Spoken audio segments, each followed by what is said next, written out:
Well, actually, I don't appropriate logos and symbols, but you could say that I appropriate the aesthetic.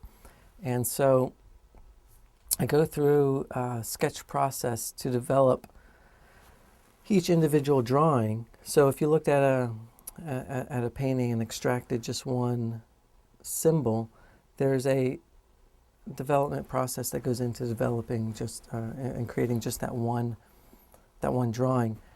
And so, well, like I was saying earlier, when I was growing up in Virginia Beach, I realized that realized the power of icons and logos and symbols and how they could transform otherwise ordinary objects by increasing their perceived value. And so I really want to assume that power for myself. And so instead of simply appropriating logos or icons that are anonymously created by corporations to stand for and symbolize, any number of goods and services, I really want to take that, again, kind of that power and use it to communicate my own thoughts, ideas, or concepts, and do so with an authorship that is accountable and responsible for that image. And so it's a subversion in a kind of way, a subversion of an aesthetic. Again, whereby I'm using those forms, which is essentially how I learned to draw, by going through a design program. I learned how to create logos and icons and all of the requirements that those entail. For instance, they have to be read quickly. There's not everything. All the images are kind of distilled down to the essential forms, and there isn't a wide range of scale shifts and details within one drawing, because each little icon has to be reproduced a number of different sizes, so it really has to hold up at different sizes. So there are a lot of different requirements that go into making these kind of drawings. And again, I wanted to kind of assume that power for myself to communicate my own, hopefully more poetic ideas than just, whatever, you would see in our environment, an iconic symbol symbolizing something in a very kind of blunt and pedestrian way, because that's the goal.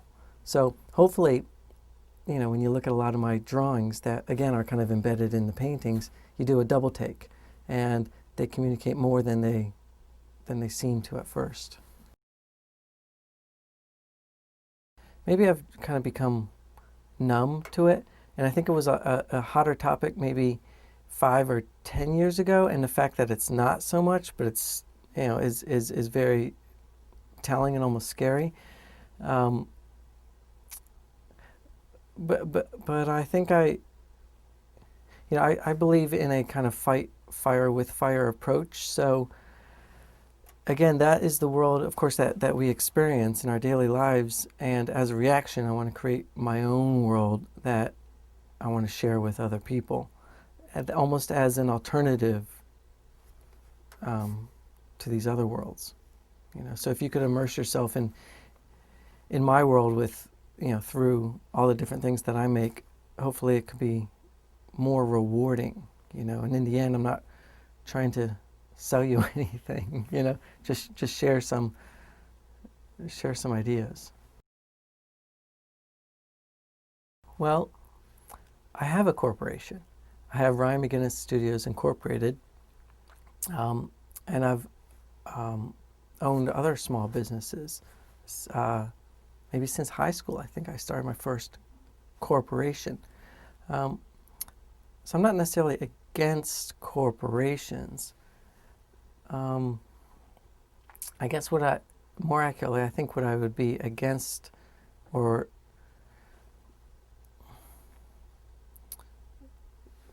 is people's relationship to corporations and corporations' relationships to people, even to the extent whereby corporations have, in a lot of ways, more rights than individuals. And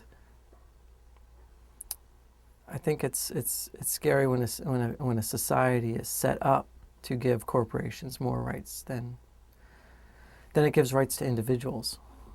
So corporations, in and of themselves, I'm not necessarily against.